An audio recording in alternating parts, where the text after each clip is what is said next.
नबी ने 40 साल में ऐलान किया, तो इसका यह मतलब नहीं कि 40 साल में नबी बने। तो 40 साल में नबी बने तो 40 साल से पहले क्या थे? मेरे नबी ने कहा कुल तो नबी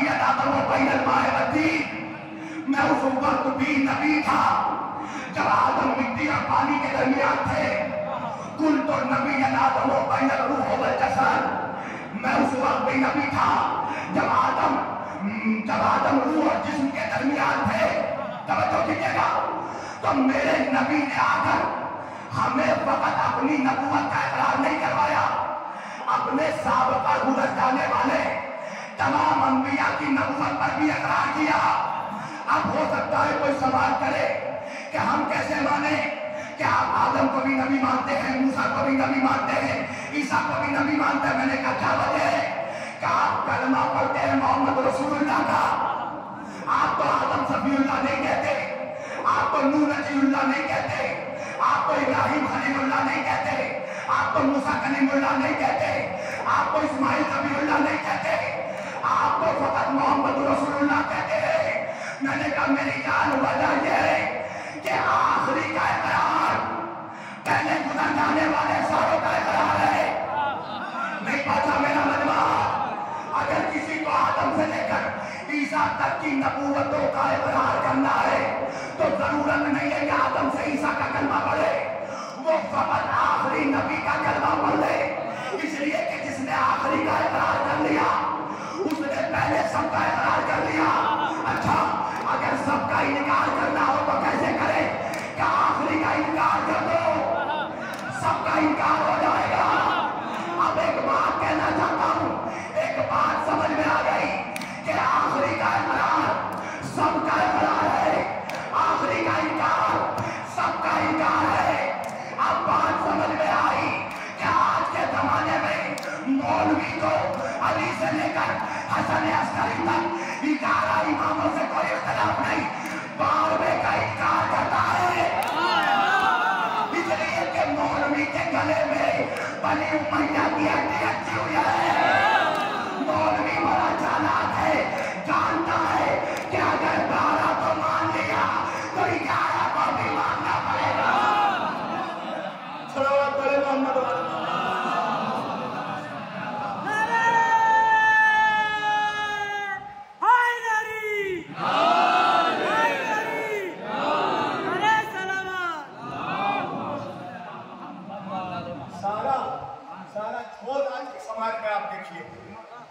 तो वो 12वें पर है, गुमराह कर दिया गया उम्मत को। क्या करने को अभी पैदा होंगे? आप इसके पीछे समझिए मेरी जान, ये चीजें कोई नई नई इम्प्लीमेंटेशन नहीं होती, इसके पीछे बहुत बड़ी कॉन्स्पिरेसी होती है। भाई 12वें का इनकार क्यों किया है? क्या वजह है? वजह यह है कि अगर 12वें का इकरार कर लिया तो सारी जाली दुकानें बंद हो जाएंगी। तो कीजिएगा। इसलिए कि जब इमाम मौजूद है और सारे मुसलमानों ने इकरार कर लिया तो ये दो जोड़ी के इमामों का क्या होगा? अल्लामा इकबाल कहते हैं कौम क्या है, कौमों की इमामत क्या है, इसको क्या समझेंगे बेचारे ये दो इकट्ठे इमाम है। इनकी इमामतों को खतरा महसूस हुआ तो मुसलमानों से कह दिया कि वो पैदा होंगे। अच्छा देखिए, डंडी जब भी मारता है मौलवी वो तर्जुमे में मारता है। क्यों? इसलिए कि जानता है कि मुसलमानों की अक्सरियत अरबी से ना बलद है, खासतौर से मिडल ईस्ट में, बड़े सगीर में, हिंदुस्तान पाकिस्तान, यहाँ पर लोग फतवा पर इत्तेफा करते हैं, है ना? जो भी आकर मौलवी अरबी में कहते हैं समझते हैं वही आया तो से। एक वाकया है मेरे शहर में, एक अरब का शेख आया, उसने बिहारी से अरबी में पता पूछा। अब वो बेचारा बिहारी लखनऊ की उर्दू ना जाने, अरब की अरबी क्या जानेगा, वो अपना सर खुदलाने लगा। तो वो जो अरब का शेर था वो गुस्से में आकर अरबी में उसको अनाब अनाब कहने लगा। तो बिहारी ने शेर के चेहरे को देखकर मुस्कुरा कर कहा सुभान अल्लाह। अरे तो पहुंच गए तो सलावत पढ़ दे मोहम्मद। आप समझ रहे हैं, सारी ब्लैकमेलिंग अरबी में होती है। अच्छा क्या हुआ? 12वें के सिलसिले में जो नबी की हदीस है वो अल्लाह के रसूल की हदीस क्या है कि मेरा मेहदी जो आएगा तब जो कीजिएगा मुसलमान। एक बात को समझ लो, आज एक रुक कर मैं टॉपिक कोई बात कहता हूँ। आज जो मुसलमानों में मायूसी है ना, ये तो हर जगह लोग कुछ हो रहा है। हालात, मैं कोई पॉलिटिकल स्टेटमेंट नहीं दूंगा, मगर हालात आप लोग देख रहे हैं और देखना भी चाहिए। मौलाना फरमाते वो शख्स बेखबर है जिसे पता ना हो उसके जमाने में क्या हो रहा है, काफिल है वो। तो अपने जमाने के हालात की खबर रखना भी बहुत जरूरी है। और अल्हम्दुलिल्लाह आपकी दुआ से थोड़ा इंटरनेशनल बैनुल-अक़वामी खबरों पर मेरी तरह पकड़ रहती है, पूरी तवज्जो। आज के जमाने में पूरी दुनिया में मुसलमान मायूस हो रहा है, बिलखुसूस नौजवान। मौलाना हम वहाँ मार खा रहे हैं, हम वहाँ मार खा रहे हैं, वहाँ ज़लील हो रहे हैं, वहाँ परेशान हो रहे हैं, कत्ल भी हमारा होता है, कातिल भी हम ही कहलाते हैं। तवज्जो कीजिएगा। तो इन सब चीज़ों से बाहर क्यों कैसे आए? आपको पता है मुसलमान मायूस क्यों है? मुसलमान मायूस है इन मनहूस मुल्लाओं की वजह से, इन मनहूस कट मुल्लाओं की वजह से। क्यों? आप देखिए हमारे हिंदू भाइयों में, कल मैं देवा गया था, भाई मेरे साथ थे, मेरे साथ वो तन्मय सिंह चौधरी, आप सोचिए, आपने नाम सुना होगा, बहुत बड़ा इंटरनेशनल नाम है, बहुत बड़े वो सोशल वर्कर है, NGO चलती है। अभी कोविड के ज़माने में आप लोगों ने खबर सुनी होगी कि एक जवान ने अपनी गाड़ी बेच दी गरीबों को मदद करने के लिए। वो वही बंदा है तन्मय सिंह चौधरी। वो कल मेरे मजलिस को सुनने के लिए आया 12 बजे। 1300 लोगों को रोजाना वो सुबह खाना खिलाता है, दिन में खाना खिलाता है, रात को खाना खिलाता है। पता है आपको वजह क्या है? उसने मुझे बताया कि मेरा इंस्पिरेशन अली है। उसने कहा कि मौलाना मेरी पूरी फैमिली, हम लोग जाट हैं मगर हम मेरी पूरी फैमिली बैठ कर हम लोग आपकी तकरीरें सुनते हैं और आपकी कोई तकरीर मैं नहीं छोड़ता। और अब तो मुझे लोग मुसलमानी कहने लगे तो मुझे पूरा तिलक लगा कर निकलना पड़ता है। तो कल वो मेरे साथ थे तन्मय सिंह चौधरी, तो मैंने कहा कि भाई सिर्फ तुम चौधरी नहीं तुम मुहिब्बे अली भी हो। और देखिए कमाल यही है कि वो चौधरी रहकर अली करे। अगर आप सोचेंगे कि उसे चौधरी के बजाय तन्मय खान बना दीजिए तो उसकी अहमियत नहीं रहेगी।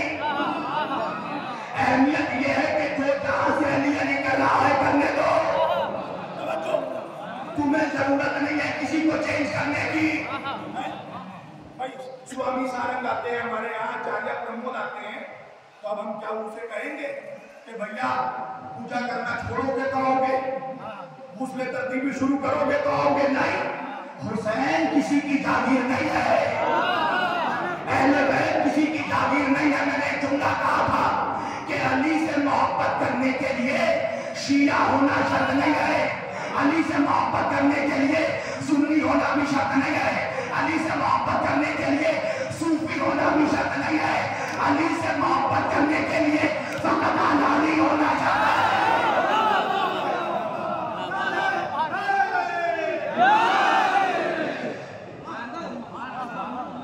हमारी ताकत है।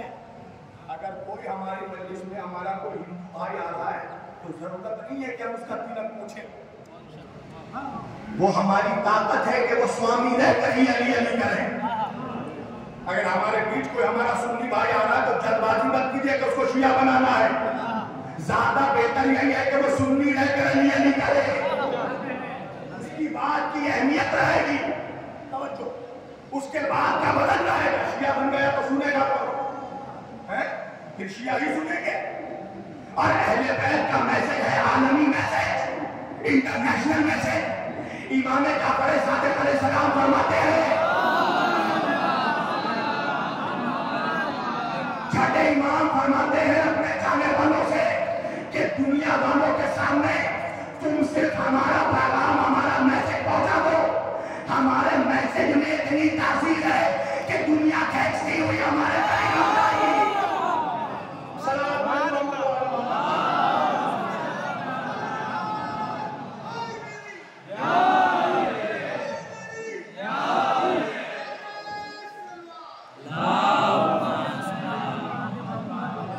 हमारे मैसेज में इतनी तासीर है।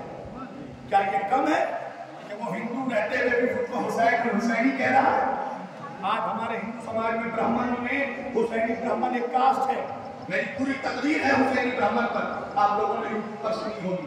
तो दरे हुसैन खुला रहना चाहिए सबके लिए।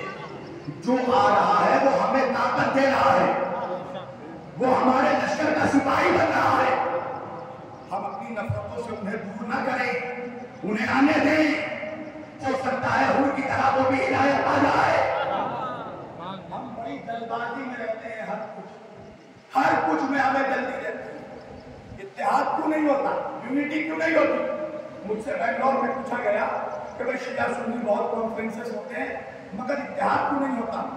मैंने कहा वजह यह है कि हम फिक्री इत्तेहाद नहीं चाहते। कहा कैसे? मैंने कहा सुनो, एक मिसाल देता हूं।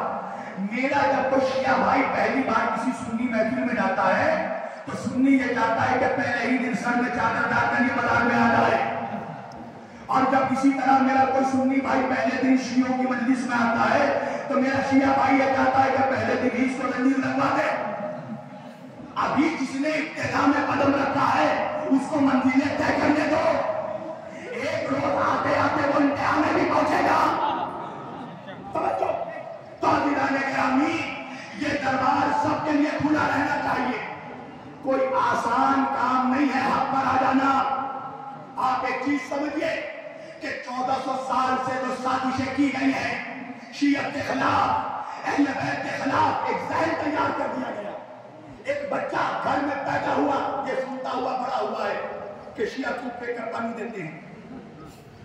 वो ये सुनते हुए बड़ा हुआ है कि शिया रसूल अल्लाह को नहीं मानते, शिया अली को नबी से बढ़ा देते हैं, शियों ने ही हुसैन को मारा और शिया ही मातम करते हैं। इतनी नफरतों के बावजूद भी अगर वो फर्शे अज़ा पर आ गया तो ये हुसैनियत की जीत है। इस चीज को एक्सेप्ट करो कि इतने नफरत ज़दा माहौल में भी पड़ चढ़कर ये हुसैन की फर्शे अज़ा का मौजूदा है कि उनसे खींच ले आया। अल्लाह तो हमें ऐसे लोगों का एहतराम करना चाहिए। अहले बैत ने दुश्मनों को भी गले लगाया। अहले बैत ने इस्लाम तलवार से नहीं किरदार से कमाया है। वरना मुझे बताओ किस माई के लाल में हिम्मत थी कि नबी के नवासे का मुकाबला कर लेता? अरे अमनो मोहम्मद ने लश्कर को उलट दिया। आप सोचिए कभी करबला में मौला हुसैन की हिकमत पर गौर कीजिए। तकलीफ समय थी, अब इंशाअल्लाह कल होगी मेरी। मौला अब्बास इजाजत मांग रहे हैं मौला हुसैन से। कभी सोचना बैठकर अश्क निकले जो हमेशा हमें पानी की तरह, फिक्र बहने लगी दरिया की रवानी की तरह। जिक्र शब्बीर से किरदार बनाकर उठो, जिक्र शब्बीर ना दोहराओ कहानी की तरह। ये कोई किस्सा कहानी नहीं है। करबला हमारी हिदायत का मिंबा है। करबला सरचश्मा है हिदायत। करबला में इमाम हुसैन अलैहिस्सलाम का एक स्टेप देखो। आखिर वजह क्या है कि हुसैन ने सबको इजाजत दी, अब्बास से अलमदार को इजाजत नहीं। और जब पानी के लिए इजाजत भी मांगी तो एक टूटा हुआ नेजा लेकर गया है मेरा भाई। वजह क्या है? इमामत जानती थी कि लाखों के लश्कर पर एक अब्बास का, मगर करबला में हुसैन यजीद को नहीं यजीदियत को खत्म करने गए थे। आपको समझना है और मैं अपने तमाम ज़ाकिरीन से कहना चाहता हूं कि हमें किसी इंडिविजुअल को टारगेट नहीं करना है, हमें यजीदी थॉट्स को खत्म करना है। जिस दिन हमने यजीदी थॉट्स को मार दिया हम यजीदियत को मार देंगे। आज ये लोग जो निकल कर आ रहे हैं फर्श अज़ा में, ये लोग यजीदी थॉट्स के खिलाफ मुकाबला कर आ रहे हैं। तो यहाँ पर एक बच्चा बैठा है, अभी मैं मसाइल शुरू करूंगा, यहाँ ये बच्चों के आंखों में आंसू आ जाएंगे। इनकी तरबियत वैसे ही हुई है, इनको विरासत में मिल गई फर्श अज़ा, आपको विरासत में मिल गई है अदाकारी। कमाल उन लोगों का है जो रिसर्च करके अदाकारी में आते हैं, उनका इस्तेमाल कीजिए। तहकीक का दरवाजा खुला हुआ है। आज मैं बता रहा हूँ हिंदुस्तान में ऐसे ऐसे जगहों में जश्न गजीब हो रहा है। 13 रजब की महफिल हो रही है, 3 शाबान की महफिल हो रही है और सुन्नियों में अशरे हो रहे हैं। ये अपने आप में इंकलाब है, तब्दीली आ रही है, और ये सब इमाम के ज़हूर की अलामतों में से है। मुसलमानों में फिरका परस्ती खत्म होगी, सिर्फ दो ही ग्रोहों में मुसलमान रह जाएगा, या तो हुसैनी रहेगा या तो यजीदी रहेगा। ये फिरका परस्ती बंदी, ये चीजें खत्म होगी जब इमाम का ज़हूर होगा। ये अलामतें पूरी हो रही है, और जो अलामतें मेरे जैसे तालिब इल्म ने पढ़ी है, तो मैं ये जुमला कह सकता हूँ कि हम सोच भी नहीं सकते कि ज़हूर का वक्त कितनी तेजी से आ रहा है। बस सोचना ये है कि हमने तैयारी क्या की है, और अल्लाह से एक बार सवाल करेगा, परवरदिगार हम दिन रात दुआ करते हैं, तू अपनी हुज्जत को भेजता क्यों नहीं? पता है वही क्या है? अल्लाह नहीं चाहता कि वक्त का हुसैन फिर तन्हा रहता है। खुदा नहीं चाहता कि फिर से इस वक्त का हुसैन तन्हा रहता है, फिर से आले मोहम्मद का खून बहे। आज के जमाने में जब झूठ का बाजार सरगर्म है, मीडिया में झूठी खबरों की अंबार है, जब न्यूज एंकर्स बिक रहे हैं, जब मीडिया में गलत खबरें आ रही हैं, आप हमें बताएं कि हम इमाम तक रसाई कैसे हासिल करेंगे? हम इमाम तक, आप क्या समझ रहे हैं, जब इमाम का ज़हूर होगा तो एक बड़ी फोर्स होगी कि जो गुमराह करेगी हमें कि इमाम का ज़हूर नहीं हुआ, ताकि हम इमामत से गाफिल हो जाएं। इसलिए तो मरजइयत की अहमियत है। हमें कौन बताएगा आइडेंटिफाई करके कि ये हमारे वक्त का इमाम है? हर इंसान पर वो सलाहियत नहीं है, वो तौफीक नहीं है। इसलिए निज़ाम में मरजइयत की जरूरत है, सफीरों की जरूरत है। आज कल भी सफीरों की जरूरत थी, आज भी सफीरों की जरूरत है। वक्त का हुसैन तन्हा ना रहता है। कम जुल्म सहा है हुसैन ने, ये कहना आसान है मेरे भाइयों। यहाँ थोड़ी सी अभी लाइट गई थी, हम गर्मी में परेशान हो रहे थे, हमें पसीने आने लगे। कभी सोचा है करबला की गर्मी? रिवायतों में सबसे कम जुमले तो मिले हैं